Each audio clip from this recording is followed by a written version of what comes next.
কে uncle আমি আমি তুমি কে আমি ওই আইনাল বড় বাড়িতে হইদি সাকিব। অবাদি পরিচয় দিলে না চিহ্ন পরিচয় দিলে আমি দাও না তুমি কে? সাকিব সাকিব কোন সাকিব? ওই আইনাল বড় বাড়ি থেকে রে আপনার বন্ধু বাসুনের ছেলে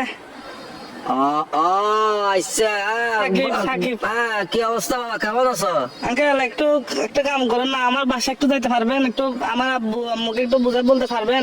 কি সমস্যা? আঙ্কেল একটা অন্যায় করে ফেলছি যে আমাদের কিছু টাকা দাও। আমি ওইদিকে আপনার দেনবাজার মোড়ে যেটা ব্যাংক আছে সেটা আমরা ডাকাতি করে ফেলছি। তো কি আমরা 7-8 জন মিলে ডাকাতি করছি যে।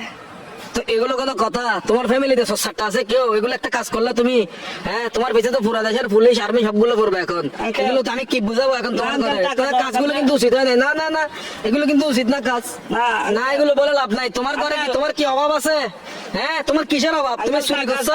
টাকা বেশি দরকার যে একটু এই জন্য। কি একবারে এমন কি দরকার তোমার? একদম তুমি তো, তোমাদের ঘরে তো সবকিছু আছে। আঙ্কেল, আমার বন্ধুরা মালয়েশিয়া যাচ্ছে রে, আমি কেমনে যাবো? আমাকে বাসা থেকে টাকা দিবে না যে, এই জন্য। এগুলো কিন্তু উচিত না, উচিত না। চুরি চামারি ডাকাতি ডাকাতি একটুখানি ছেলে ডাকাতি করে ফেলছো, কত বড় সাহস! আঙ্কেল একটু বাসায় বলে দিন, একটু বুঝাই বলেন আঙ্কেল।